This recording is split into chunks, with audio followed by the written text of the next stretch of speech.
Alors ce matin, j'ai la joie de vous présenter deux de mes éclaireurs, en la présence de Rihanna, mets-toi debout, ainsi que de Shana. Alors Rihanna a pris le baptême récemment, dont nous disons gloire à Dieu parce qu'elle est au service du Seigneur et nous disons merci Seigneur.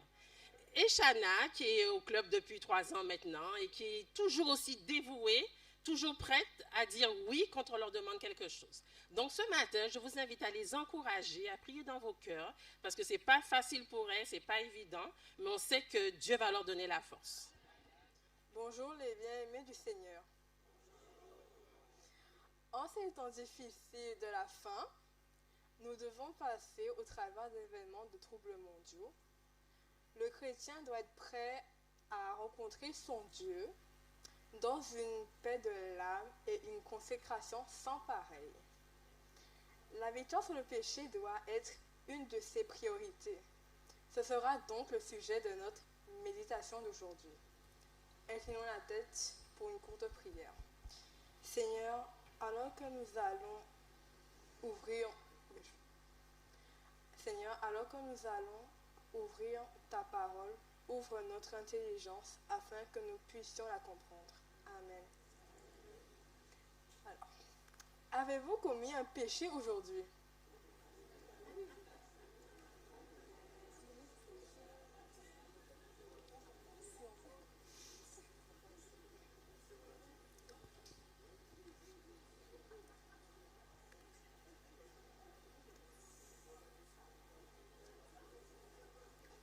Il vous est peut-être difficile de répondre.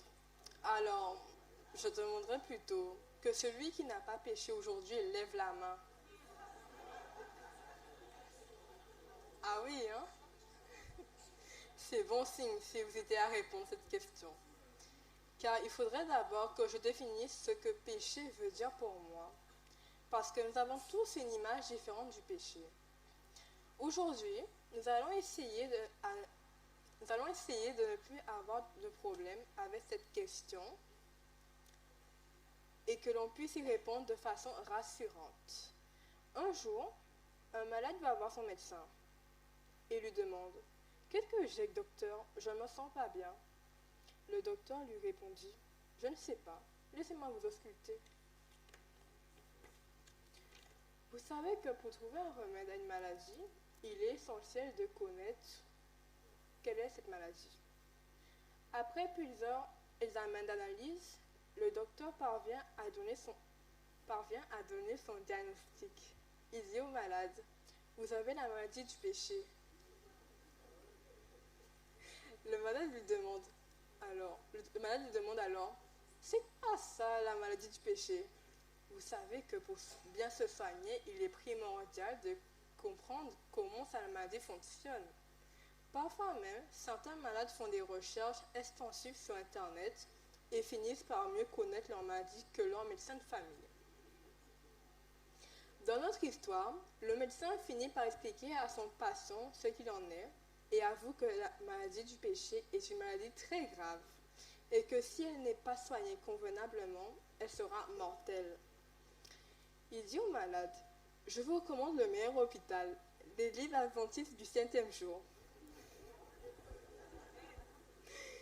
Arrivé à cet hôpital, le malade demande alors au médecin pasteur, il est où le pasteur?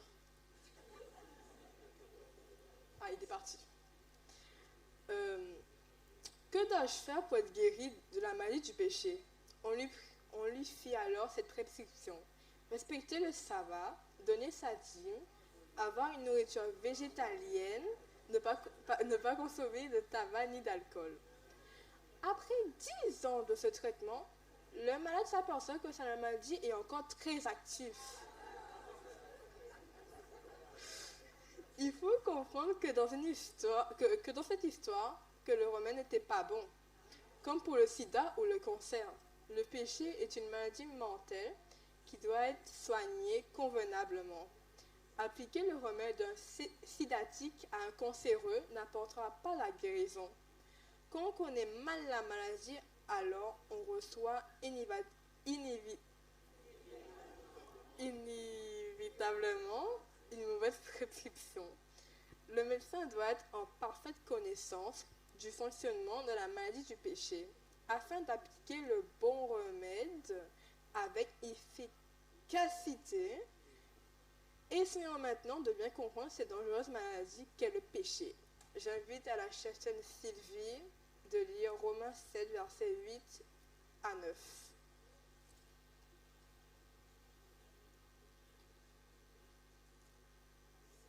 Et le péché, saisissant l'occasion, produisit en moi par le commandement toutes sortes de convoitises.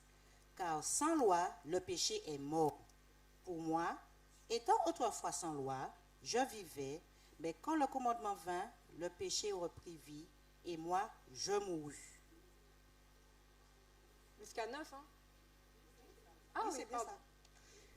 Quand le commandement vient à ma conscience et que je le rejette, alors le virus du péché infecte mon âme.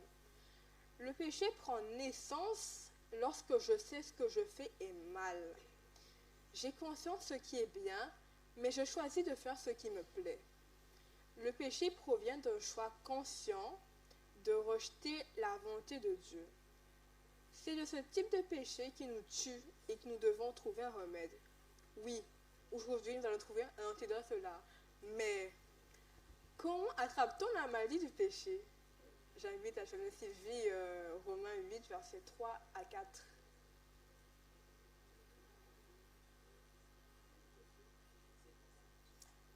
Car, chose impossible à la loi, parce que la chair la rendait sans force, Dieu a condamné le péché dans la chair en envoyant, à cause du péché, son propre Fils dans une chair semblable à celle du péché, et cela afin que la justice de la loi soit accomplie en nous qui marchons non selon la chair, mais selon l'esprit. Le péché est venu de la tentation et il a été condamné dans la chair. C'est par la chair que naît la tentation. Le péché ne vient pas d'ailleurs, car Dieu a emprisonné le péché dans la chair. Le péché vient quand notre volonté absède les désirs de la chair. L'appétit non contrôlé, le sexe illicite, les ambitions mondaines, les distractions plaisantes, la convoitise des yeux, les boissons enivrantes, les drogues pernicieuses, l'envie, les honneurs et les flatteries. Tout ce qui fait plaisir à la chair. Quand nous cédons aux impulsions de la chair, nous péchons et la mort s'ensuit. Si nous vivons selon la chair, nous mourrons. La chair excite notre ego et les désirs de la chair plaisent à notre ego. Quel est donc le truc pour ne pas succomber aux impulsions de la chair? Romains 8, verset 14. Car tous ceux qui sont conduits par l'Esprit de Dieu sont fils de Dieu. Nous devons être conduits par le Saint-Esprit divin. Jésus avait en lui l'Esprit de Dieu et l'Esprit de Dieu nous conduit à la vie. Car c'est l'Esprit qui sanctifie. Toute sainteté prend naissance dans l'Esprit de Dieu, car les impulsions de l'Esprit nous poussent à la sainteté. Dieu nous parle par le Saint-Esprit et cet Esprit est à la voix à laquelle nous devons toujours obéir. Il y a donc une bataille entre la chair humaine et l'Esprit de Dieu.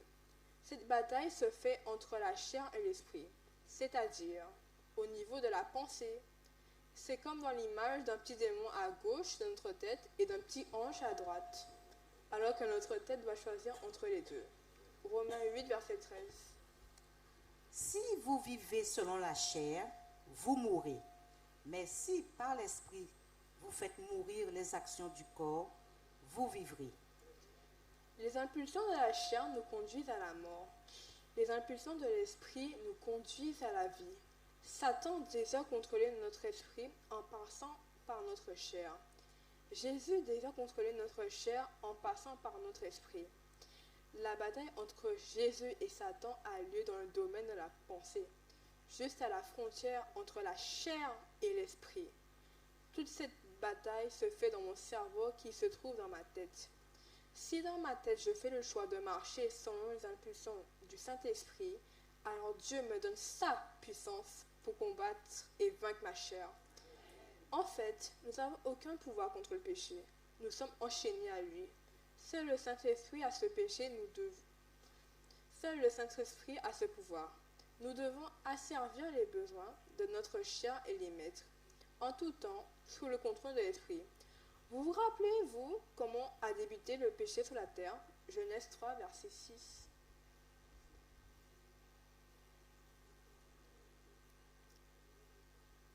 La femme vit que l'arbre était bon à manger et agréable à la vue, et qu'il était précieux pour ouvrir l'intelligence. Elle prit de son fruit et en mangea. Elle en donna aussi à son mari qui était auprès d'elle, et il en mangea.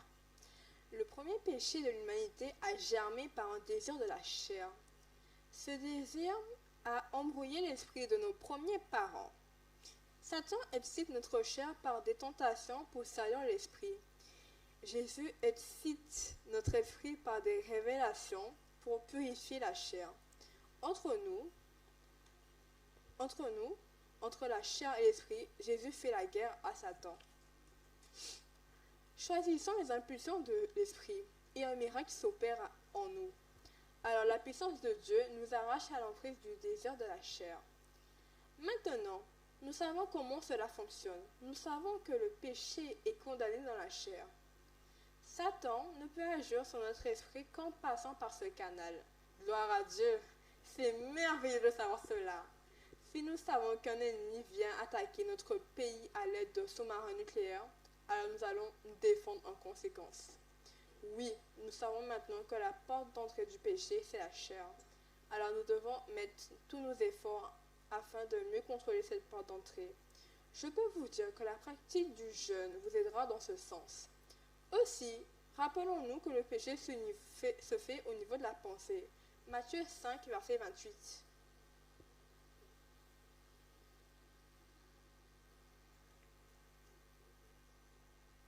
Mais moi, je vous dis que quiconque regarde une femme pour la convoiter a déjà commis un adultère avec elle dans son cœur. Avoir une tentation dans la chair, ce n'est pas un péché. Même Jésus a été fortement tenté. Mais la tentation est le canal par lequel Satan attaque notre esprit. Dès que la tentation est rejetée, la victoire sur le péché est obtenue. Mais si la tentation est chérie, maintenue et acceptée, le péché prend vie. Car si nous rejetons l'impulsion de l'esprit pour laisser place au plaisir de la chair, il y a infidélité. L'acte ne fera que satisfaire un péché déjà entrepris. Car le péché se fait toujours au niveau de la pensée. Même si nous ne passons pas à l'acte, il y a péché. Car le péché, c'est simplement d'accepter les impulsions de la chair. Mais avons-nous le pouvoir de dominer notre chair? Romains 7, versets 18 à 21.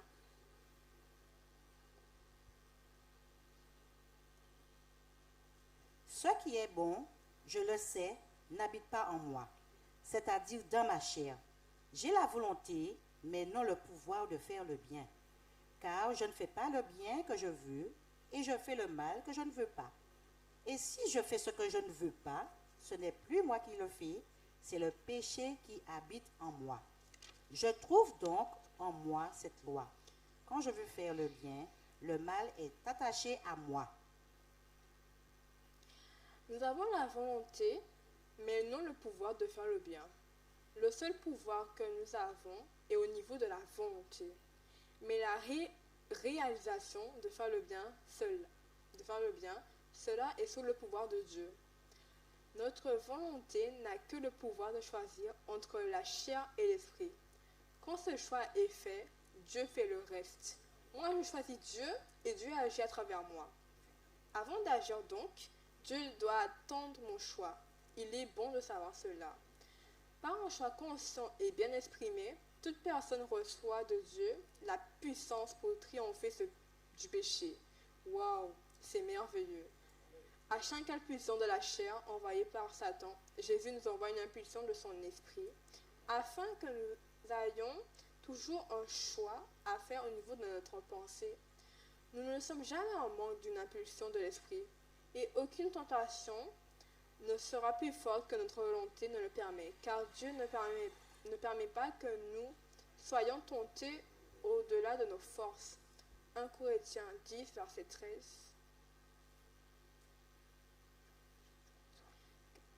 En tout temps, nous pouvons marcher selon les impulsions de l'esprit, et c'est à nous de faire le bon choix. Je vous propose maintenant un remède efficace, en 3 étapes. J'invite Cheftain Katia à lire Acte 9, verset 6.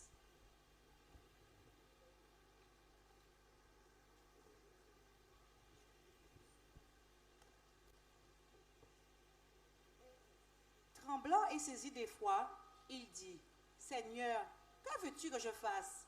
Et le Seigneur lui dit, « Lève-toi, entre dans la ville, et on te dira ce que tu dois faire. » La première chose à faire pour vaincre le péché est de rechercher la volonté de Dieu dans son esprit. Posez-vous alors la question suivante. Seigneur Dieu, que veux-tu que je fasse? Soyez à l'écoute de votre conscience ou de votre cœur, car c'est par ces moyens que le Saint-Esprit nous parle. Voici la deuxième étape. J'invite Cheftain Sylvie à lire Matthieu 26, verset 42.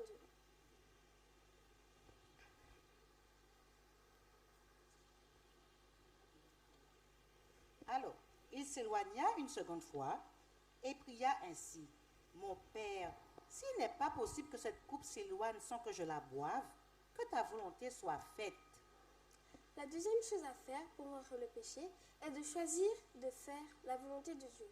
Pour confirmer votre choix, dites la phrase suivante. Seigneur, que ta volonté soit faite et non la mienne. Répétons-le ensemble. Abandonnez-vous dans la volonté de vivre, dans la volonté de Dieu, indépendamment des conséquences ou de votre capacité à réaliser cette volonté. Voici la troisième étape. J'invite Cheftain Sylvie à lire Psaume 119, verset 173. Alors, que ta main me soit en aide, car j'ai choisi tes ordonnances.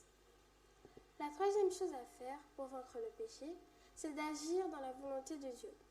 Dans cette volonté d'agir, dites la phrase suivante. Seigneur, que ta main me soit en aide. Répétons-le ensemble.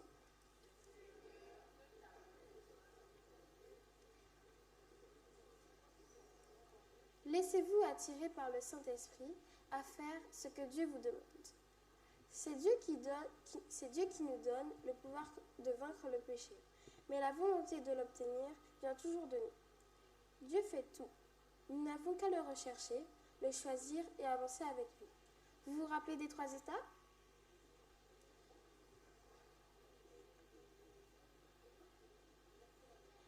Un, le rechercher.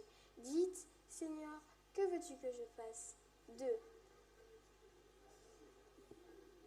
Le choisir. Dites, Seigneur, que ta volonté soit faite et non la mienne. 3. Agir.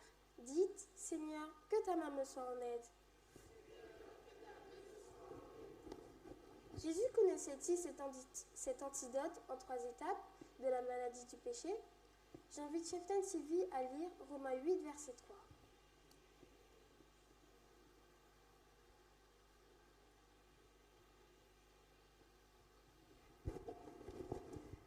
Car chose impossible à la loi, parce que la chair la rendait sans force.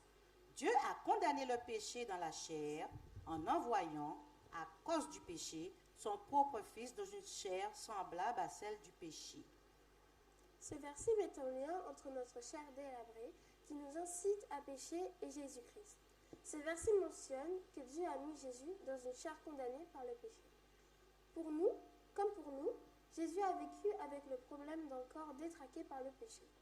Oui, nous savons que Jésus avait une chair déchue, dégénérée et affectée par le péché.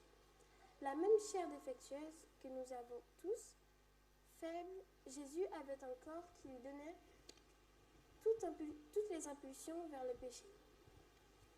Mais, comme pour nous, Jésus avait aussi les impulsions du Saint-Esprit. Jésus n'a jamais cédé devant la tentation de la chair, mais il choisit en tout temps de marcher selon les impulsions de l'Esprit Saint. Satan, par la chair faible de Jésus, le tenta en toutes choses. Plus que nous tous, Hébreux 4, verset 15, mais par l'Esprit divin. Jésus contrôlait les impulsions de sa chair dépravée, comme nous. Jésus n'avait aucun pouvoir plus grand que celui de sa propre volonté. Jean 5, verset 30. Car il s'était volontairement dépouillé de tous ses pouvoirs divins. Comme pour nous tous, c'est Dieu son Père qui opérait le miracle de l'arracher au péché, après qu'il ait choisi de faire la volonté de son Père. Jean 14, verset 10. Jésus n'a pas failli parce qu'il était infaillible, mais parce qu'il garda l'Esprit de Dieu en lui et choisit de lui obéir. Il n'a jamais péché, même en pensée, car c'est à ce niveau que se fait le péché. Nous pouvons tous être comme lui, car il a été en toutes choses comme nous. Il est la preuve que le remède fonctionne. Mais, pour en être guéri définitivement de cette maladie du péché, il est bon de prendre de bonnes attitudes. J'invite Cheftain Sylvie à lire 1 Corinthiens 9, verset 27.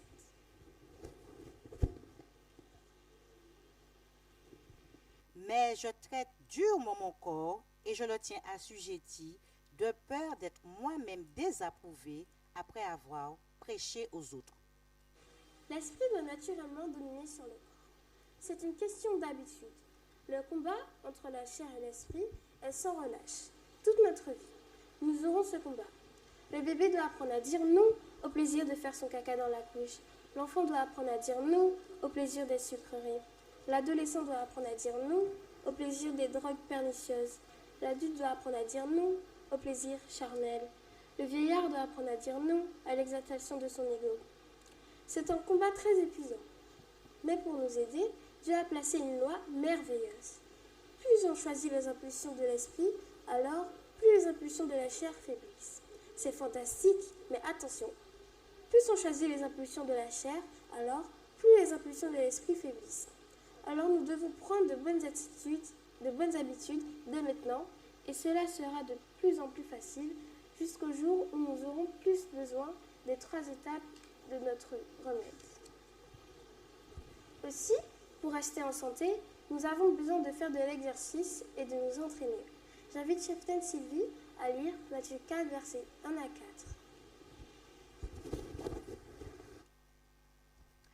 Alors, Jésus fut emmené par l'Esprit dans le désert pour être tenté par le diable. Après avoir jeûné 40 jours et 40 nuits, il eut faim.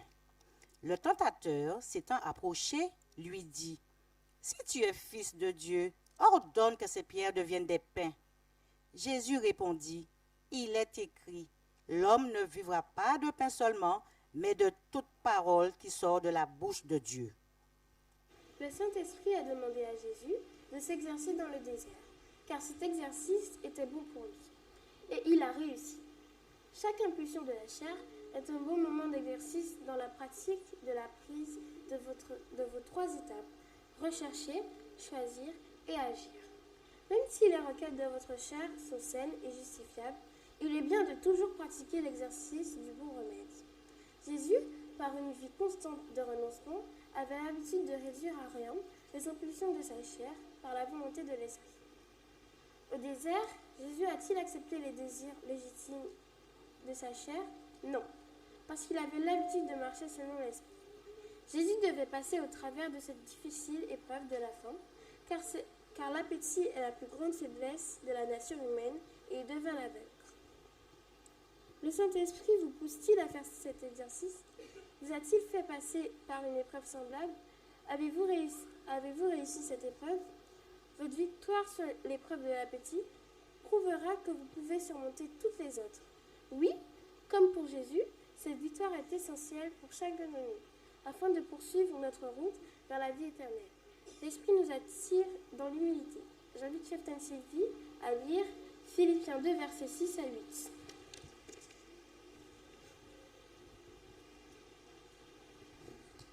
Existant en forme de Dieu, il n'a point regardé son égalité avec Dieu comme une proie à arracher, mais il s'est dépouillé lui-même en prenant une forme de serviteur, en devenant semblable aux hommes. Et il apparut comme un vrai homme. Il s'est humilié lui-même, se rendant obéissant jusqu'à la mort, même jusqu'à la mort de la croix. L'humilité est la plus grande expression d'une chair soumise à l'esprit. C'est le dépouillement total de l'ego. En s'incarnant dans une chair de péché, Jésus s'humilia en tant que Dieu. En mourant nu sur une croix, Jésus s'humilia encore en tant qu'homme. En acceptant de subir la seconde mort, Jésus s'humilia complètement. Jésus pouvait en tout temps invoquer son Père pour le délivrer. Matthieu 26, verset 53. Mais il ne l'a pas fait. Il laissa Dieu diriger tous les événements de sa vie. Il dit à Pilate, « Tu n'aurais sur moi aucun pouvoir s'il ne t'avait été donné d'en haut. » Jean 19, verset 11. On lui frappa au visage, on lui enfonça une couronne d'épines, on lui arracha la peau par le fouet, on lui enfonça des clous dans son corps. Dans chacune de ses souffrances, Jésus repoussa les cris de sa chair et accepta le silence de l'esprit. Ésaïe 53, verset 7. Son ego était complètement anéanti dans une humilité sans loi. Jésus n'a jamais accepté les impulsions de sa chair. J'invite Cheftaine Sylvie à lire Jean 6, verset 38.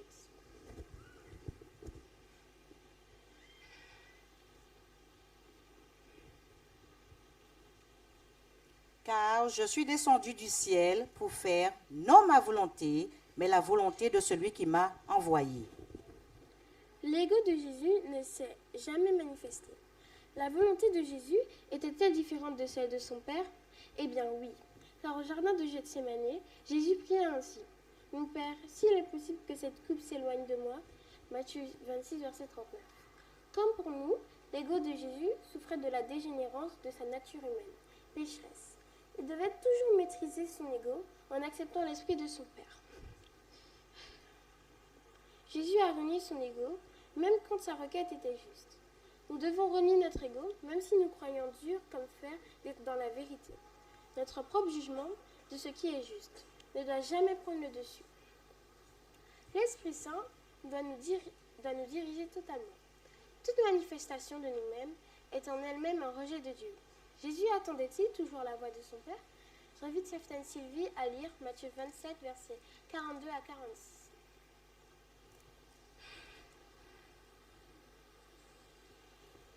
Alors, il a sauvé les autres et il ne peut se sauver lui-même. S'il est roi d'Israël, qu'il descende de la croix et nous croirons en lui. Il s'est confié en Dieu, que Dieu le délivre maintenant s'il l'aime, car il a dit, « Je suis fils de Dieu ». Les brigands, crucifiés avec lui, l'insultaient de la même manière. Depuis la 6e heure jusqu'à la 9e, il y eut des ténèbres sur toute la terre.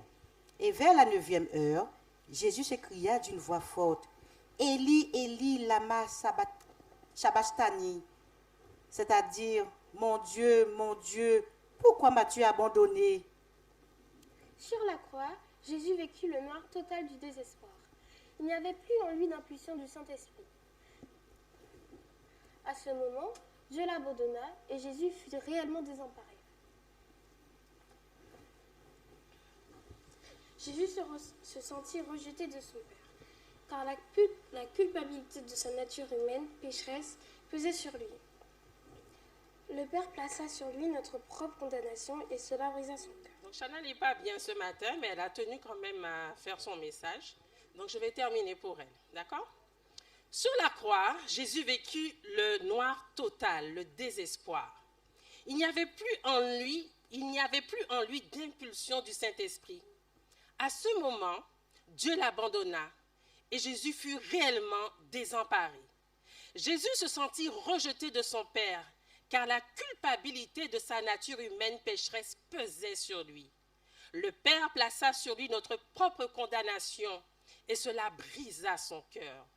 Mais même dans les plus sombres heures avant sa mort, Jésus ne laissa pas les désirs de sa chair se manifester.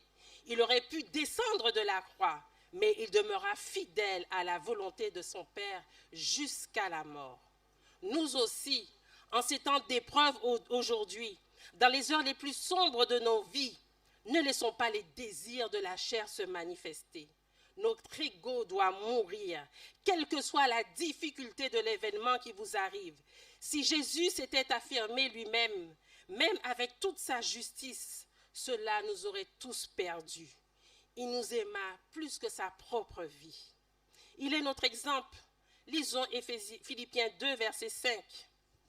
Ayez en vous les sentiments qui étaient en Jésus-Christ. Humilions-nous devant le Seigneur comme il s'est humilié lui-même. Par la foi, en la puissance de l'Esprit Saint qui désire habiter dans notre cœur, marchons en nouveauté de vie et soyons semblables à Dieu en toutes choses. Oui, le Saint-Esprit nous rendra à l'image de son Fils. Victorieux du péché comme Jésus, saint comme Jésus, sage comme Jésus, œuvrant comme Jésus, parfait comme Jésus. Dieu a condamné le péché dans la chair. Maintenant, rejetez donc les impulsions de la chair et acceptez de vivre selon les impulsions de l'esprit. C'est ma prière pour vous ainsi que pour moi.